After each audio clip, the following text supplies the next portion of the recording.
मेरी आपसे गुजारिश है कि तेलंगाना को बचा कर रखिए, तेलंगाना को मजबूत रखिए। ये ताकतें जो नफरत फैलाना चाहती हैं, जो शहर में फसाद बर्पा करना चाहती हैं, इनको करीब आने मत दीजिए। तेलंगाना में जहां मंजलिस का उम्मीदवार होगा, बेखौफ होकर मंजलिस को वोट दीजिए। जहां मंजलिस का उम्मीदवार नहीं होगा, वहां पर मामू का साथ दीजिए।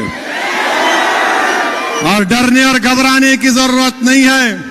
और जो लोग बोलते मंजलिस क्या करी, तो नौजवानों, मेरी आपसे गुजारिश है कि असेंबली का इलेक्शन आ रहा है, जरा मेरे पैगाम को याद रखिए और जरा इसको रिकॉर्ड करके पूरा जरा फैला दो।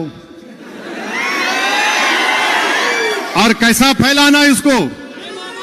असदुद्दीन ओवैसी का भड़काऊ भाषण दारुस्सलाम में, भड़काऊ भाषण, टन टनाटन। तो देखने वाला ओहो अब तो पकड़ेंगे, उन्हें भी सुन लेता, अरे इन्हें तो हमारे को ही बोल दिए। तो आपसे गुजारिश है, वोट भी डालो।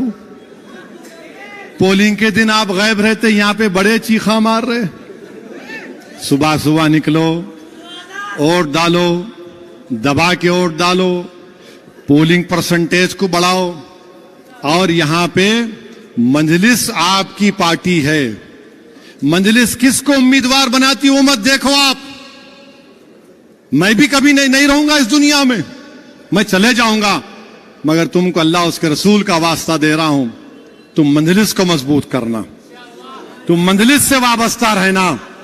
ये हमारी दौलत है, ये आपका है, ये आपकी दौलत है, जो आपके आबा अजदाद ने, हमारे असलाफ ने खून पसीने से इसको जिंदा रखा। भारत की कोने कोने में चले जाओ, कोई सियासी आवाज गरीब और मजलूमों की नहीं है। सब यही बोलते कि काश हमारे पास मंजलिस होती, मगर मंजलिस यहां पर आई तो बड़ी कुर्बानियों का सफर करके आई है। तो मेरी आपसे गुजारिश है कि आप आने वाले असेंबली के इलेक्शन में मंजलिस को मजबूत करिए। मंजलिस के जितने भी कैंडिडेट रहेंगे, वहां पर मंजलिस के निशान पर बटन दबाइए, और जहां पर मंजलिस नहीं है, मामू का साथ दो। ये नहीं होने वाला है इन कांग्रेसियों से, याद रखो मेरी बात को आप। ये लफ्ज मुसलमान बोलने से डरते हैं। हां, एक मुसलमान का नाम हर जगह लेते, एक का नाम लेते, ओवैसी ओवैसी ओवैसी ओवैसी, इन्हें वैसा है, इन्हें वैसा है। अरे प्यारे, मैं मरने को तैयार हूं, क्या करोगे तुम बोलो? मैं अपने मकसद के तहत मरने को तैयार हूं, मैं अपनी जान गंवाने को तैयार हूं, मगर मैं जालिमों से हाथ मिलाने को तैयार नहीं हूं। मैं राय हक से मुंह मोड़ने वाला नहीं हूं। मैं अपने मकसद में कामयाबी हासिल करना चाहता हूं। और लोग बोलते, अरे क्या है हज़रत, खाली 8-9 लेके क्या करते? प्यारे, ये 60-70 हजार के बराबर है। ये मंजलिस की ताकत है। बहरहाल अजीज दोस्तों और बुजुर्गों, शहर के अमन को बरकरार रखिए। हमारा पूरे फेस्टिवल पुरअमन तरीके से गुजर जाए। हैदराबाद की पुलिस का साथ दीजिए, अमन को बरकरार रखिए। अबू जहल की औलाद को पहचानो, ये इबलीस की औलाद को पहचानो, ये अबू लहब के साथियों को पहचानो, इन सब को पहचानो। ये दुश्मन है हमारे इत्तेहाद के, ये दुश्मन है तेलंगाना के। तो मेरे अजीज दोस्तों और बुजुर्गों, उन लोगों को भी पहचानना पड़ेगा जो हमेशा टीपू सुल्तान को धोखा देने वाले कौन, सिराजुद्दौला को धोखा देने वाले कौन? मुसलमान। अब निकलेंगे पूरे। ला रे व्हाइट शर्ट ला जरा, व्हाइट एकदम एकदम दबा के कफ मार के पूरा यूं फुग्गा निकाल के। मंजलिस ऐसी है। 4.5 साल कहां थे तुम? जब कोविड में मंजलिस 1000 सिलेंडर कोविड के पेशेंट को फ्री में बांट रही थी, ये पूरे बांकड़े पहलवान अंदर बैठे थे, नको रे भाई नहीं निकलना है, कोविड है पाशा, घुस गया तो लेके खबर को जाता। उस कोविड में मंजलिस काम कर रही थी। हमारे कॉरपोरेटर मोटरसाइकिल पर सिलेंडर रख के फ्री में दे रहे थे, 1000 सिलेंडर फ्री में। फिर वो कौन सा है वो कन्वर्टर, वो हम खरीदे, 70-80 फ्री में दिए लोगों को कि घर में रख के आप प्लग लगा के सुनो, उससे आप ऑक्सीजन ले लो। हर वक्त मंजलिस आपके दरमियान में थी और इंशाअल्लाह रहेगी। आपसे ही गुजारिश है कि इत्तेहाद को मजबूत रखिए। लोग बहुत सी बातें करेंगे, ऐसा नहीं हुआ वैसा नहीं हुआ, मगर आपसे एक ही बात बोलना है, 9 साल में आपने क्या हासिल किया, तेलंगाना में आपने क्या हासिल किया, और 9 साल में दूसरी रियासतों में क्या बर्बादी हुई आप देख लो। एक बच्चा गोली मार दी गई, उसके घर वालों तक पहुंची तेलंगाना की हुकूमत और मंजलिस। वो दूसरा भी मरा बिहार में, राजस्थान में नहीं गए वहां पर, मगर यहां पर हुकूमत भी गई, मंजलिस भी गई। तो मेरी आपसे गुजारिश है कि आप मंजलिस को मजबूत करिए, अपने वोट की अहमियत को जानिए और दबा के खुलकर इलेक्शनिंग में हम लोग काम करेंगे। मैं भी काम करूंगा, क्योंकि बड़े बड़े लोग हमारे घर को आके दस्तक मार रहे हैं। ओके, आइए, वेलकम है, जमहूरियत है। मुझे यकीन है कि हमारी माँ और बहनें मंजलिस का साथ दी हैं और साथ देती रहेंगी। मुझे यकीन है कि हमारी माँ और बहनें की दुआएं मंजलिस को कामयाब करती रही और आज भी कामयाब करेगी। मुझे यकीन है कि अहले दिल जो रात के अंधेरे में उठकर अल्लाह की बारगाह में सर्वसजूद होकर रो रो कर मंजलिस की कामयाबी के लिए दुआ करते हैं, वो दुआ करेंगे और अल्लाह उनकी दुआओं को कबूल करेगा। मुझे यकीन है कि नौजवान अपनी बेबाकी का मुजाहरा करेंगे, नौजवान बेखौफ होकर अपने इत्तेहाद को मजबूत करेगा। अच्छा, ये राजस्थान, मध्य प्रदेश, छत्तीसगढ़ में तुम्हारी गवर्नमेंट थी, कितना बजट है मुसलमानों का? बोलो बोलो राहुल गांधी, कितना बजट है? यहां 2200 करोड़ है, राजस्थान में 250 करोड़ है। आबादी एक ही है, जितने मुसलमान राजस्थान में उतने तेलंगाना में। वहां 2200 या वहां 250 या 2200 क्यों? क्योंकि यहां पर आप हैं, आप मुत्तहिद हैं, आप में सियासी शऊर है, आपकी जमात है, आपकी एक सियासी पहचान है।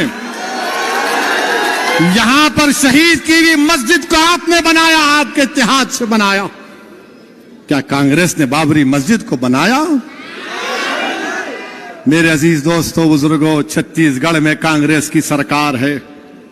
बताओ, अगर आज तेलंगाना में 80,000 से ज्यादा मुस्लिम बच्चे और बच्चियां 6th क्लास से 12th क्लास तक फ्री में पढ़ रही हैं, तो राजस्थान में कितने पढ़ रहे हैं?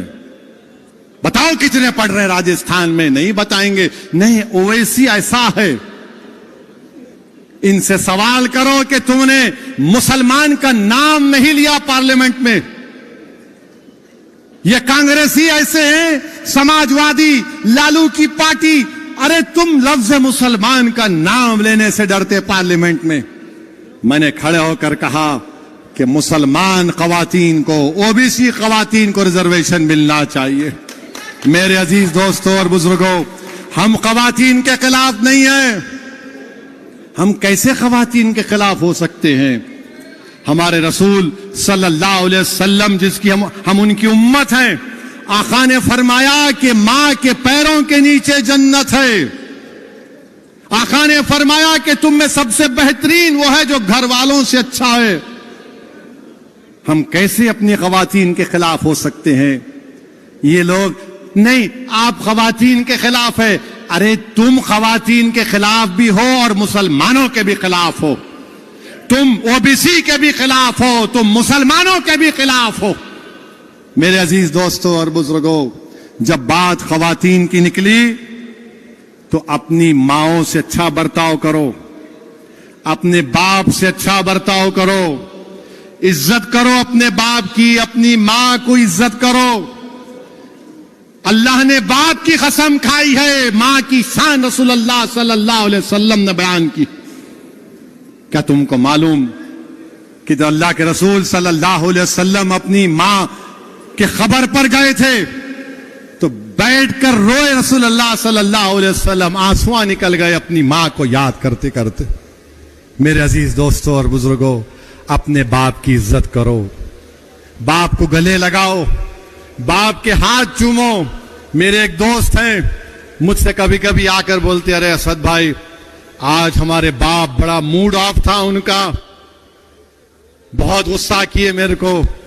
तो मैं उनसे कहता हूं, प्यारे तुम बड़े लक्की हो, खुशकिस्मत हो। बोले मैं गुस्सा सुन के आ रहा हूं अब्बा का, मेरे को लक्की बोल रहे।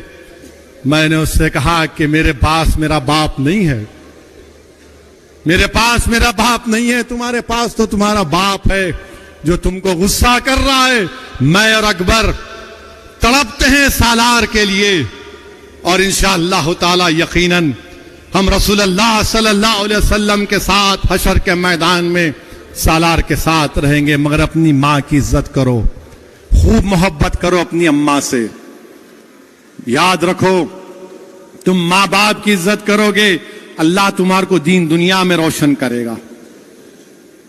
तुम बीवी का ख्याल रखो, ऐसा नहीं है कि खाली अम्मा अम्मा बोल रहे और बीवी को भूल जा रहे। बीवी का भी ख्याल रखो, बैलेंसिंग करना, बैलेंसिंग करना। अम्मा को यह एहसास दिलाना कि अम्मा मैं तेरे को सबसे ज्यादा चाहता हूं दिल से, और अपनी बीवी को ये बोलना कि मैं तुमको सबसे ज्यादा चाहता हूं। नहीं, आपको एक्टिंग नहीं करना, ये करना पड़ता है, ये करना पड़ता है। मां को एहसास नहीं होना कि बेटा जोरू का गुलाम हो गया, और बीवी को एहसास नहीं होना कि मेरी बात नहीं सुनते, खाली अम्मा की सुनते। मेरे भाई, मां मां है, बीवी बीवी है, आप किसी को भी नहीं छोड़ सकते।